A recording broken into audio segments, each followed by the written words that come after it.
हरदोई से खबर है, यहां पर ट्रिपल मर्डर से सनसनी फैल गई। एक ही परिवार के 3 लोगों की हत्या कर दी गई। सोते वक्त ईंट पत्थरों से कुचलकर यह दर्दनाक हत्याकांड को अंजाम दिया गया। एक महिला और 2 पुरुषों की हत्या से इलाके में हड़कंप है। मामले की जांच में जुटी है पुलिस। टडियावा थाने के कुआं मऊ का यह पूरा मामला। तो एक के बाद एक हत्याकांड, जघन्य हत्याकांड सामने आ रहे हैं। कल ही आगरा से ट्रिपल मर्डर की वारदात सामने आई और आज हरदोई से ट्रिपल मर्डर को अंजाम दिया गया। यहां भी बड़े बेदर्द तरीके से इस पूरे जघन्य हत्याकांड को अंजाम दिया गया। ईंट पत्थरों से कुचलकर 3 लोगों की उनके घर में ही हत्या कर दी गई।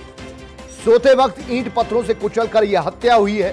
प्राइमा फेसी पहली नजर में यही सामने आ रहा है। हालांकि पुलिस अब जुटी हुई है इन्वेस्टिगेशन में। क्या कुछ निकलकर सामने आता है यह देखना जरूरी होगा। क्या किसी साजिश के तहत ऑर्गेनाइज ये क्राइम है जिस पर पूरी तरह से अंकुश लगाने की बात सरकार करती है, पुलिस करती है, या फिर आपसी रंजिश के चलते घर के ही लोगों ने मिलकर इस पूरे हत्याकांड को अंजाम दिया। कल भी आगरा से मामला आया, वहां पर भी तिहरा हत्याकांड हुआ। वहां पर भी कत्ल करके आग के हवाले करने की साजिश थी, लेकिन सुबह सवेरे उस साजिश का खुलासा हुआ जब घर से धुआं निकल रहा था। और आज हरदोई से ट्रिपल मर्डर का यह मामला सामने आ गया।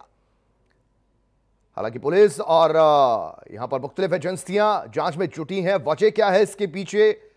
कोई पारिवारिक रंजिश है या फिर ये कोई ऑर्गेनाइज्ड क्राइम के तहत किसी संगठन ने, किसी गैंगस्टर ने, किसी गैंग ने इस पूरी घटना को अंजाम दिया है? और अगर किसी गैंगस्टर ने, किसी गैंग ने अंजाम दिया है, उसका मकसद क्या था? लूटपाट मकसद था? क्या लूटपाट अंदर हुई है?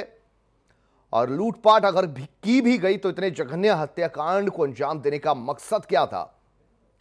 तो एक ही परिवार के 3 लोगों की हत्या को अंजाम दिया गया है। हरदोई में कुआं मऊ का यह मामला है और फिलहाल कॉर्डन ऑफ इलाके को किया गया है। घर के आसपास, दरअसल यह घर भी घनी बस्ती से दूर है, गांव में यह घर, और घर के आसपास भी रिहाइश कम ही नजर आ रही है। यानी कि कोई अगर इस मकसद के साथ यहां पहुंचे कि कत्ल को अंजाम देना है तो आसानी से कत्ल को अंजाम दे सकता था।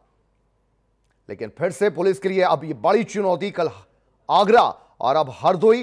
हालांकि आगरा से भी अभी मामले से पर्दा नहीं उठा है और इसी बीच 24 घंटों के अंदर ही हरदोई से ट्रिपल मर्डर का मामला सामने आ गया है।